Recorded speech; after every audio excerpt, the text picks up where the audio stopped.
एक बहुत ही कॉमन है, दैट इज चाइल्ड एब्यूज। बहुत देखा मैंने चाइल्ड एब्यूज, स्पेशली छोटी बच्चियों के साथ जो है वो चाइल्ड एब्यूज जो कर लेते हैं, पेरेंट्स केयरलेस हैं, तो वो सारा जो है वर्तमान में उनका बिहेवियर, उनकी साइकोलॉजी वो उसी तरीके से। तो शिव योग कहता है कोई व्यक्ति बुरा नहीं है, उसके जो संस्कार हैं, उसका जो जीवन में घटनाएं हैं, उसी ने उसको अच्छा बुरा किया है। You release it and the person is very very normal, वो उसी तरह से बिल्कुल ठीक हो जाएगा। हर पेरेंट्स, मैं पेरेंट्स को भी ब्लेम नहीं देता, क्योंकि उनका जो बचपन हुआ होगा उनको भी भयंकर ट्रॉमे मिले होंगे, एंड चाइल्डहुड ट्रॉमास जो हैं वो भी बहुत ज्यादा रोल प्ले करते हैं व्यक्ति की पर्सनालिटी में। कोई व्यक्ति सफल ही नहीं हो पा रहा क्योंकि उसको चाइल्डहुड ट्रॉमा है या उसको जो फियर है। अब बड़ा इंटरेस्टिंग जो स्टडीज की गई हैं, जो मेडिकल साइंस ने स्टडी करी हैं, कि जो बच्चा सिजेरियन बच्चा होता है वो गो गेटर नहीं होगा, he will not be a go getter. Caesarean child हमेशा इजी लाइफ को मांगेगा, और उसी के कंपैरिजन में जो नॉर्मल डिलीवरी से बच्चा पैदा होगा he will be a go गेटर।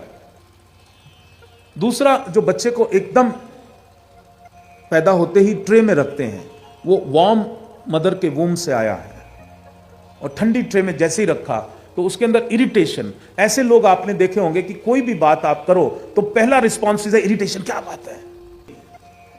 Warm atmosphere से किसी के हाथ में आए तो उसने उनको ठंडे में रखा, तो इसलिए अब कोई भी व्यक्ति अगर उनके सामने आएगा तो कहीं वो ठंडा तो नहीं लेकर के आ रहा। First reaction is irritation. जो बच्चे पैदा होते ही इंक्यूबेटर में रख दिए जाते हैं, उन बच्चों की जो साइकोलॉजी होती है कि उनके पास सब कुछ होते हुए भी, अगर जीवन में वो बड़े हो गए हैं, सब कुछ होते हुए भी वो फील करेगा मेरे पास तो कुछ भी नहीं है, मैं पूरी तरह से हेल्पलेस हूं, मेरे पास तो कुछ है ही नहीं।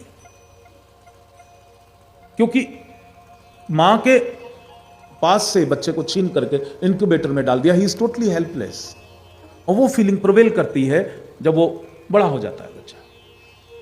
तो इस तरीके से ये प्रतिप्रसव साधना अगर आप देखो तो हर व्यक्ति को ही करना होगा, क्योंकि हर व्यक्ति, अच्छा एक और जो लड़ाके बहुत होते हैं, जो बहुत ज्यादा, वो आप जैसे बच्चा है, जैसे ही उसको बाहर निकाल के जैसे देखा है कसाई मुर्गी को टांग से ऐसे करके बताता है ये वाली मुर्गी दूं कि ये वाली दूं, उसी तरह से कई बारी जो है जैसे ही बच्चा पैदा हुआ उसको टांग से ऐसे उठाते हैं और पीठ पे थपाथप 2-4 थप्पड़ लगा देते हैं कि वो रोए। क्यों डॉक्टर साहब जितने लोग हैं, सच है कि नहीं? But this is giving a trauma. उसका जब ये वो क्या होता है, जो नाभि